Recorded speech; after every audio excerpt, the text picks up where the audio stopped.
Good morning, dear students. I hope you all are well put at home. And today here we are starting chapter number 3 of geography. And topic is changing face of the earth. Means जो अर्थ का surface है वो किस तरह से time पर change होता रहता है. ये जो चेंजेस है वो होने में बहुत ज़्यादा टाइम लगा था. 200 to 225 million years ago there was a landmass on the earth. अर्थ के ऊपर सिर्फ एक ही लैंडमास था and that is the super continent और इसको पेंजिया कहा जाता था. Big changes over the millions of years ago, बहुत करोड़ों साल के पहले क्या होता है कि जो जियोलॉजिकल जो ज्योग्राफिकल जो चेंजेस होता रहता है उसकी वजह से the super continent broke into many large pieces and small pieces. जो सुपर कॉन्टिनेंट था, जो बहुत बड़ा, जो हमारा एक ही कॉन्टिनेंट था, वह धीरे धीरे जो फोर्सेस होते हैं अर्थ के एंडोजेनिक और एक्सोजेनिक जो फोर्सेस होते हैं उसकी वजह से वह टूट गया और टूट करके जो आज की जो प्रेजेंट स्थिति है उसमें जो हम देखते हैं वो स्थिति में आ गया. तो मतलब आज हमारे पास कितने से कॉन्टिनेंट है? 7 कॉन्टिनेंट है. Changes happens on the surface of the earth due to the endogenic and exogenic forces of the earth. Earth के जो एंडोजेनिक और एक्सोजेनिक दो तरह के फोर्स होते हैं उसकी वजह से जो अर्थ के सरफेस पर डिफरेंट टाइप के जो चेंजेस होते हैं वो होते रहते हैं. तो this two endogenic and second one is exogenic forces. Forces work interior of the earth. अर्थ के अंदर जो फोर्सेस वर्क करते हैं उनको हम एंडोजेनिक फोर्सेस कहते हैं and the forces which work surface of the अर्थ, जो अर्थ के सरफेस पर जो वर्क करते हैं उनको हम बोलते हैं exogenic forces. We will discuss about the endogenic forces which are responsible for the changing of the earth surface. तो पहले हम एंडोजेनिक फोर्सेस के बारे में डिस्कस करेंगे जो कि अर्थ के सरफेस के चेंज होने के लिए रेस्पॉन्सिबल हैं. Forces are responsible for the formation of mountain. This endogenic forces are also two types. ये भी two types के होते हैं. स्लो मूवमेंट, एक तो स्लो मूवमेंट जिसमें कि बहुत धीरे धीरे से प्रोसेस होती है, उसको होने में मिलियंस बहुत सारे टाइम लगता है. इट टेक्स टाइम, बहुत ज़्यादा टाइम लगता है और हमको वो जो प्रोसेस होती है वो इतनी कम मात्रा में होती है कि वो हमको समझ में भी नहीं आती, दिखाई भी नहीं देती. और एक होती है सडन, जो कि अचानक हो जाता है. ओके, तो जो स्लो मूवमेंट में जो फॉर्मेशन होता है वो होता है माउंटेन्स का. There are 3 types of mountains, 3 types के माउंटेन हैं जो कि हम लास्ट क्लास में भी पढ़े हैं. फोल्ड माउंटेन, ब्लॉक माउंटेन और वोल्केनिक माउंटेन. जो वोल्केनिक माउंटेन्स हैं उनका फॉर्मेशन वोल्केनो इरप्शन से होता है और फोल्ड माउंटेन का जो फॉर्मेशन है वो एंडोजेनिक फोर्सेस के स्लो मूवमेंट की वजह से होता है. मतलब कि वो फोर्सेस वर्क तो करते हैं लेकिन इतना धीरे करते हैं कि हमको समझ में नहीं आता है और उसको देखने के लिए मतलब हम जिंदा भी नहीं बचते हैं, वो बहुत धीरे धीरे वर्क होता है. Second type of the sudden movement, जो सडन मूवमेंट है वो अचानक हो जाता है. ओके, तो स्लो में फोल्ड माउंटेन और ब्लॉक माउंटेन का फॉर्मेशन होता है और एक टाइप और माउंटेन होता है वोल्केनिक माउंटेन. लेकिन वोल्केनिक जो माउंटेन है उसका formation due to the eruption of volcano eruptions की वजह से होता है और वो सडन मूवमेंट की वजह से होता है. Works in a sudden movement, जो सडन मूवमेंट में जो वर्क करता है वो 2 टाइप से करता है. फर्स्ट होता है आपका volcano eruption.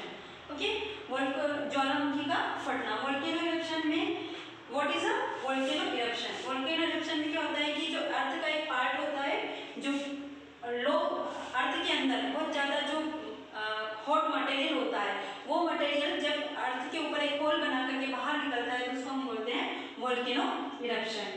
And there are 3 types of volcano. जो वोल्केनो से 3 टाइप्स के होते हैं.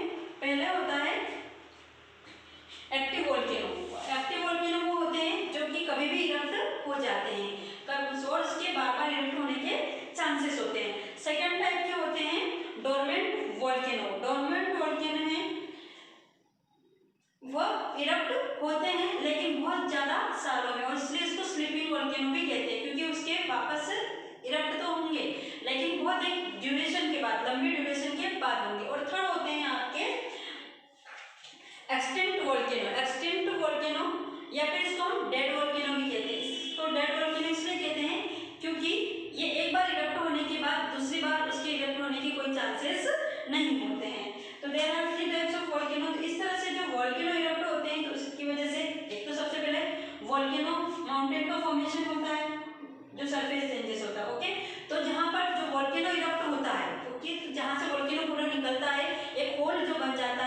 तो वो जो गड्ढा जो होता है उस होल में पानी भर जाता है तो वो लेक का फॉर्मेशन होने लगती है। तो इस तरह से बहुत सारे जो सरफेस का चेंजेस होता है। सेकेंड टाइप का है आपका earthquake. Material interior of the earth, earth के अंदर जो भी हॉट और मोल्टन मटेरियल है उसको जब अर्थ के अंदर होता है तो हम उसको मैग्मा बोलते हैं। And when it comes out, जब वो बाहर आ जाता है due to the volcano eruption, volcano eruption की वजह से जब वो बाहर आ जाता है तो इट इज कॉल्ड लावा, तब हम उसको क्या बोलते हैं, lava. When all the hot and molten material like rock material, gas, water come out violently, एकदम से मतलब कि हिंसा के रूप में बहुत सडन ही जब पूरा सारा मटेरियल बाहर आ जाता है तो सच सडन इरप्शन, तो इस तरह से जो मटेरियल निकलता है उसको हम बोलते हैं volcano eruption. Shaking of the earth, earth का जो शेक करना होता है अचानक से उसको हम बोलते हैं earthquake. And the earthquake erupt, जहाँ से जो अर्थक्वेक का मतलब कि अगर सपोज अर्थ है तो जहाँ से अर्थक्वेक इरप्ट होता है उसको इस जो सेंटर होता है उसको हम बोलते हैं epicentre.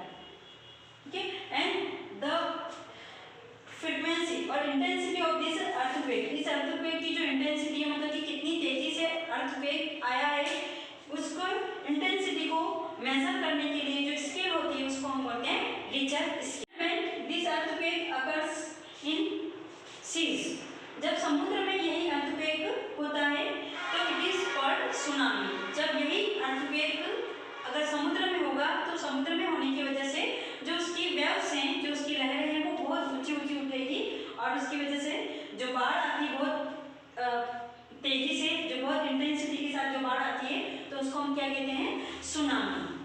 This exogenic forces, the forces which work on the surface of the earth are called exogenic forces. वह फोर्सेस जो कि अर्थ की सरफेस के ऊपर अपनी प्रोसेस करते हैं, अपना वर्क करते हैं, उनको हम एक्सोजेनिक फोर्सेस कहते हैं। And this exogenic forces work through running water and wind, हवा और बहते हुए पानी के थ्रू में एक्सोजेनिक फोर्सेस है ये वो वर्क करते हैं।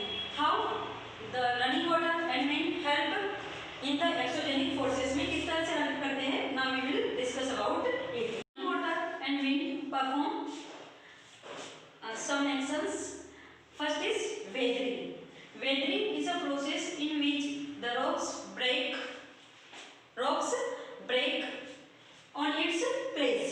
जब एक रॉक है वह अपनी ही जगह पर टूट करके गिरती है, okay, due to the heavy rain, due to the temperature, due to the weather and due to the strong wind also. Strong जिसको कि हम तूफान कहते हैं, बहुत तेज हवा चलती है, उन सब की वजह से जब रॉक है वह टूट करके अपनी ही जगह पर गिर जाती है तो that is called weathering. And second is transportation, तो by wind and running water, हवा और बहते हुए पानी के साथ में जब वो मटेरियल, टूटा हुआ मटेरियल एक जगह से दूसरी जगह पर अलग अलग जगह पर जाता है तो that is called transportation. And third is erosion, the rock material को एक जगह पर से जब निकल करके, ओके, एक जगह पर से वो जब मटेरियल अगर सॉइल है, मिट्टी है, तो वहाँ पर जो मिट्टी की हानि होगी, जो लॉस होगा, दैट इज कॉल्ड इरोजन। तो अगर मिट्टी को एक जगह से हट करके दूसरी जगह पर थ्रू द विंड और रनिंग वाटर की वजह से वो मिट्टी या फिर वो जो रॉक मटेरियल है वो हट करके एक जगह से दूसरी जगह पर जो चला गया उसको that process is called erosion.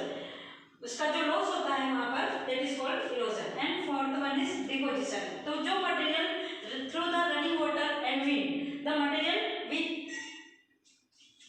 Which transport, जो मटेरियल वहाँ से ट्रांसपोर्ट होता है, वहाँ से हटता है, तो वो कहीं आगे जाकर के कहीं पर एक जगह पर कहीं मतलब कि जहाँ पर वो पानी का फ्लो कम होता होगा या फिर जहाँ पर विंड का फ्लो कम होता होगा तो वो सारा मटेरियल कहीं ना कहीं पर जाकर के एक जगह पर जाकर के वापस से जम जाता है, रुकने लगता है, तो that is called depositions are the endogenic forces which are responsible for the changing of the earth surface. Earth surface को चेंजिंग होने के लिए ये जो एक्शंस हैं वो रिस्पांसिबल है, okay. And the major landform जो चेंज होते हैं एक्सोजेनिक फोर्सेस की वजह से, now we will discuss about them. Now we will discuss about the land formation which form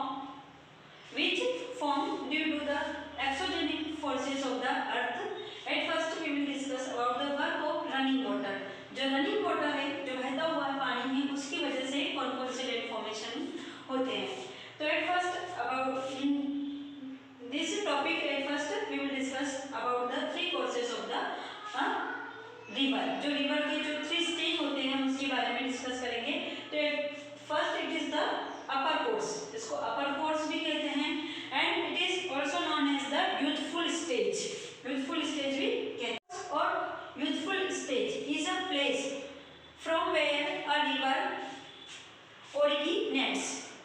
upper course और यूथफुल स्टेज वह जगह है जहाँ से एक नदी निकलती है या फिर जो नदी का उद्गम स्थल होता है उसको हम कहते हैं। और ये जो प्लेस होती है वो मोस्टली हिली एरियाज पर या फिर माउंटेन्स पर पाया जाता है। In this course water रसेस down with great force carrying the disintegration rock material with it. और जब यहाँ से नदी का जो उद्गम है, जब यहाँ से, क्योंकि ये माउंटेन और हिली एरिया है, तो यहाँ से जब नदी निकलती है तो इसका जो फोर्स है वो बहुत ज़्यादा होता है और उस फोर्स की वजह से बहुत सारा मटेरियल इस माउंटेन्स का या फिर हिल से निकलती है, तो इस हिल का बहुत सारा मटेरियल को और टुकड़े होते जाते हैं और उस पानी के फोर्स के साथ में आगे बढ़ते जाते हैं। Second one is known as middle course or we can say it maturity stage also. The velocity of water decrease in the course and as a result it sets some of its sediments. The silt begins to settle on the river bed or river bank. जो middle है, जब यहाँ पर okay जितना ऊपर से आएगी नदी तो उसका फोर्स होगा, जैसे वो मिडिल कोर्स में आती है तो उसका फोर्स है वो डिक्रीज हो जाता है, थोड़ा कम हो जाता है। और उसके बाद इसके साथ में जो मटेरियल माउंटेन्स का, हिल्स का जो टुकड़े कट करके जो मटेरियल आया था वो मटेरियल फिर नदी के आसपास में कहीं ना कहीं जमने लगता है। And third stage is known as lower course or we can say it old stage also. Okay, तो when the rivers comes in the lower course, जब ये लोअर कोर्स में आती है तो इसका जो फ्लो है कि वो बहुत कम हो जाता है, जो फ्लो है वो बहुत ज़्यादा स्लो हो जाता है इनटू अ सी और जाकर के किसी समुद्र में जाकर के मिल जाती है। तो इस तरह से okay there are three stage of a river, upper course, youthful stage, middle course, we can say it maturity stage and lower course, old stage. And the formation, the land formation which form due to the running water, इस तरह से नदियों के पानी का एक जगह से दूसरी जगह पर बह करके जाना और उसके साथ में जो मटेरियल आता है उस मटेरियल का कहीं पर जम जाना, ओके कहीं से ट्रांसपोर्ट होना, तो उसकी वजह से कुछ लैंड फॉर्मेशन होते हैं। तो रनिंग वाटर की वजह से जो जो लैंड फॉर्मेशन होते हैं वो कौन कौन से हैं? Delta, oxbow lake, meanders, flood plains, levees. These are the some examples of the landforms which form due to the running water. Work of underground water, ground water या फिर underground water. Water which collects under the surface of the earth. अर्थ के अंदर में जो water collect होता है that is called underground water. उसी को हम क्या बोलते हैं? Underground water. And due to the underground water there are two types of land formation of underground water are stalactites and stalagmites. It is work of sea waves. Sea waves means समुद्र की लहरें. Okay, समुद्र की लहरें भी जब एक move करती हैं तो अपने साथ में बहुत सारा मटेरियल ले जाती है और वापस उस मटेरियल को अंदर की तरफ बहुत सारा मटेरियल को अपने अंदर भी लेती है। तो due to the sea waves, sea caves, sea cliffs, sea beaches are formed. ये फॉर्मेशन सी वेव्स की वजह से होते हैं। It is work of ice. As we know, the moving ice is known as glacier. Okay, जब ice है वह थोड़ी मेल्ट होकर के बहने लगती है तो हम उसको क्या बोलते हैं? ग्लेशियर बोलते हैं। And there are two types of glacier, mountain glacier and continental glacier. Mountain glacier वो कहलाएंगे जो कि माउंटेन के ऊपर जो बर्फ जमती है उसको हम माउंटेन ग्लेशियर कहेंगे। और कॉन्टिनेंटल जो पोलर रीजन है या फिर जो बहुत ज़्यादा ठंडा एरिया है और जहाँ की जमीन के ऊपर जो बर्फ जम जाती है तो that is called continental glacier. And due to this ice moving, when जब ये ग्लेशियर मूव करते हैं तो उसकी वजह से जो डिपोजिशन होता है और उस डिपोजिशन की वजह से जो लैंडफॉर्म का फॉर्मेशन होता है उनको हम बोलते हैं moraines. There are this moraines के भी और पार्ट्स होते हैं, we will discuss it in the next. Work of wind, okay, when the wind blow it also perform the work of transportation and deposition. जिस तरह से रनिंग वाटर मटेरियल को transport का और डिपोजिशन का वर्क करता है, सेम जो बहती हुई हवा है वो भी मटेरियल को हवा में अपने साथ उड़ा करके ले जाती है और डिपोजिशन का वर्क करती है। तो ड्यू टू द विंड, बहती हुई हवा की वजह से जो फॉर्मेशन होते हैं, जो लैंड फॉर्मेशन होते हैं, वो कौन कौन से हैं? Sand dunes in desert, desert में जो सैंड ड्यून्स होती हैं, जो छोटी छोटी रेत की जो हम टीले जिसको बोलते हैं, हिल्स बोलते हैं, दे okay. Second is mushroom rocks, these are also found in the desert, desert में पाई जाती हैं, एंड लुइस फ्लैम. These are the some examples of the land formation due to the work of wind. Friends, I hope you got the chapter. Please read it again carefully, and if you have any doubt, you can clear it in our online live class. Okay, see you again in the next class. Bye.